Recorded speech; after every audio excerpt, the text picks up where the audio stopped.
If you've ever opened your Bible and just got super confused or didn't really know how to study it, then this video is for you. We're going to be breaking down how to actually study your Bible, what tools I used, and honestly just how to be effective when learning about the word of the Lord and having it on your heart.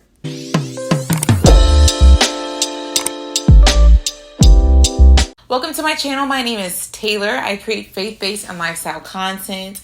And today we are going to talk about how to actually study your Bible. So the first thing that I like to do is I like to pray over myself reading the word, and then also praying and asking the Holy Spirit to reveal things to me. So here's a prayer that I like to pray. Praying really sets a tone for what I'm about to do in regards to reading the word.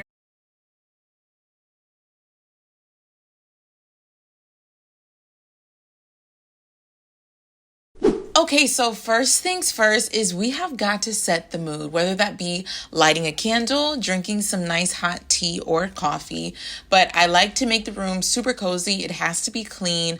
I like to make sure I'm close by the window just to kind of be next to nature and have a really good, cozy, nice reading time. Okay, so I like My Life in Pre-Bed cards, which is actually my brand. The link is in my bio, but I like some of the cards because they actually have prompts for what to read if I really don't know what to read that day. Now, when I tell you these cards are amazing, they are literally the best sticky notes I've ever had. They're transparent, which is perfect for anything. Y'all, these sticky notes are the best thing ever. I love them because they are transparent. I literally went to Office Max a good 5 times. I ended up getting these on Amazon, but they are so amazing. And I really like it because I'm the type of person, I don't like to completely mark up my Bible, and the transparent sticky notes makes it easy for me to do that because I just like to have a clean slated Bible. But a lot of my notes get put in my notepad or on my phone, or I'm highlighting in the Bible app. Now, if you've been to Target, then you know they have really cute notepads. I like this one because you can actually rip out the pages and it doesn't bother anything. So I love this notepad. It's super chic and it's cute and it's nude. Next, we're gonna go into the actual writing utensils. So I love to have just a basic red pen. Then we have our highlighters. You can use whatever color you want. This pen is so amazing. It's kind of like a marker, but it's skinny enough to be a pen-like. I found it in the Cricut section for if you have a Cricut machine in Target. If you don't have a physical Bible, I highly recommend getting one because it's so much more intimate when you are actually taking the time to read.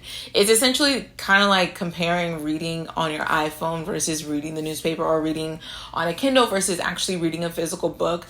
I feel like it's less distractions when I'm not using my phone, because sometimes I'll literally just find myself on Instagram or looking at my email. But I do not have my phone close to me. I make sure my phone is either on D&D or it's on silent, or I just don't answer it.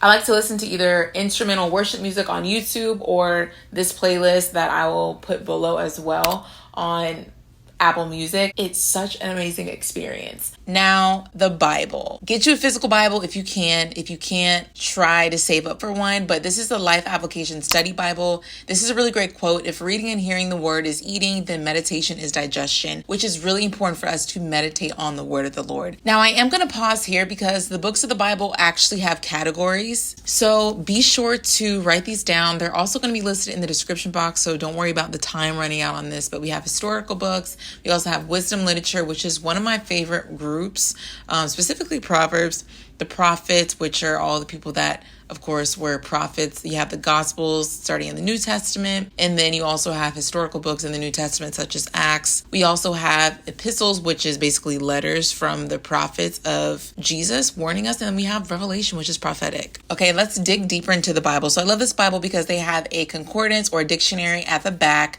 They also have things where you can kind of look up the topics that you want to look for. And let's go ahead and get started. We're going to go grab our Bibles, get cozy, and today we're going to be looking up something on persistence, and we're going to go to Genesis chapter 32, and we're going to talk about Jacob wrestling with the Lord. So the very first thing that I like to do is to start to highlight what verses and what words stand out to me, which is what I'm doing right now. This is a really great story. Highly recommend to read it if you're reading it with me. Just kind of pause the video as you go in and out, but I'm really just going through from first glance, reading things that stand out to me that the Holy Spirit is really speaking to me about. Now, one thing that I will say is that this is going to be different for everybody because the Lord communicates to us differently. Next thing I like to do is add in my transparent sticky notes. I'm going to go ahead and stick those on so I can start to circle the other things like maybe keywords, key phrases, and then I'm going to go in with a different highlighter and highlight the other things that I find important. And then I'm going to take my notes on the sticky note, which I highly recommend to get because they are so convenient. So once I've highlighted and underlined everything that stands out to me, I like to go to the bottom of this Bible and read what the actual text is saying for further description. This is really important to me because it gives context. It also makes sure that I'm aligning with what the Lord is telling me in regards to persistence and the different character traits that are being spoken of in this word and what can be received from it. One thing that I like to do is I like to at minimum read the chapter before what I'm reading and the chapter after what I'm reading because you have to have context. A lot of times people will take verses out of context without reading the one prior or the one after. But I feel like when you're able to read the chapter before and the chapter after, it gives you a sense of what's happening and it gives you a little bit more context, which we need when we are reading the word and telling other people about the word, the Lord. So like I mentioned, after I do this, I like to go and read the chapter before and the chapter after. If I have more time, then I'll probably read more, but definitely chapter before and definitely chapter after. Another cool thing about this Bible is that it actually breaks down the characters. So this is what I'm going to be reading as well.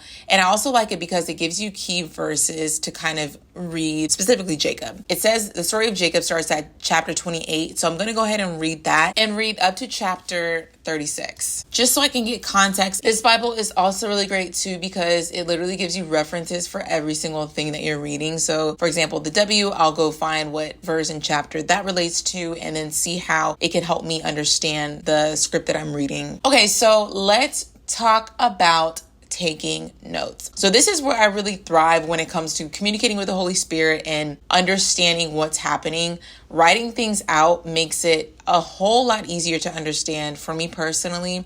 So I just like to write down the things that I've observed. And when it comes to reading specific verses, after I've read the chapters relating to it, I like to read the verse a good 3 to 4 times because the cool thing about the Bible is that once you read it over and over again, you get new revelations every single time. And then if I'm confused about something, I'll be like, hey, Lord, what does this mean? Can you help me out with this? Just really, y'all, it was hard for me to write. I was getting nervous, I guess, for the camera because I said W-A-T, not W-H-A-T. Isn't that crazy? Anyways, so I like to ask the Lord, what's happening? What does this mean? And then honestly, I break down the Bible like it's an acting script. So there's a lot of questions to ask, which I'll kind of get into. A couple of questions that I want to ask myself. Why was Jacob wrestling with the Lord? What led him to this moment, which is why it's important to read the chapters before and after so you can kind of get context. Then the next thing that you should always ask when it comes to reading, always know who the author is, who wrote Genesis. We also want to know what the purpose of this book of the Bible actually is for. And then we want to know the theme of this book, the tone of this book. And the last question that I really wanted to know when it comes to pertaining to this part is, where did Jacob go after he wrestled with the Lord? So it's kind of like what happened before, what happened during the time that I'm reading, and then what happens after. Because it's really important for us to know what happens after, because a lot of lessons can be taught before, during, and after.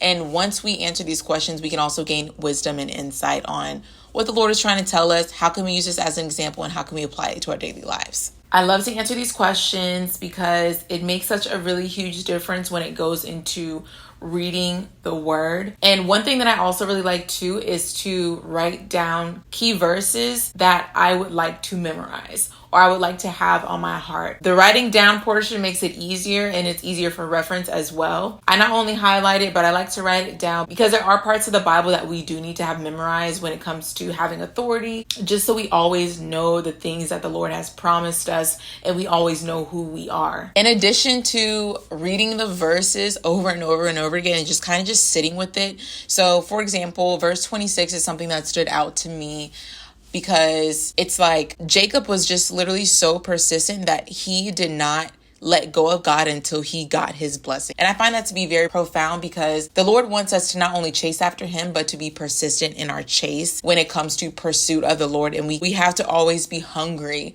for the Lord. This stood out to me because it's a character trait that I would like to embody. So I'm going to write it down for memory's sake, because this is something that I really wanted to be on my heart, to always have the mindset and the tenacity of Jacob. Okay, so it's called Concordance in the App Store. So all you have to do is type in the book or the name of the person that you're reading about, look it up. It's going to be easier to just type in the Bible verse. You're going to read it, find it, and figure out what it actually says. So Jacob actually means heel catcher. So sometimes I'll use this context and say, okay, like, why is he called a heel catcher? Like, what is the significance of the name Jacob? Then I'm going to go to see what Israel means, because that's what God renamed him as. And it says he will rule as God. So what does that actually mean? Because God has promised Jacob a lot of different things. One thing that I really love about this app is that it's so much easier to see things for what they are when it comes to like the original word. So it's either translated in Greek or Hebrew. And that's really helpful to seeing like what the origin of things are from, and then also what the actual meaning of the word is in its natural language. So the next thing that I'm going to do is click the Holy Bible app, type in the scripture. Then I'm going to go and compare the versions, because as you can tell, some of it has God capitalized for reference and it doesn't in the NIV. I absolutely love looking at different versions, because a lot of times things differ. The King James Version and the New King James Version is the most accurate in regards to translation. So I do like to read the AMP version. That's really helpful when it comes to like breaking things down even further. But I do like to compare the AMP to the New King James Version as well as the NIV, because that's the Bible that I have physically. I hope this video helps. Be sure to like, comment, and subscribe. And until next time, peace.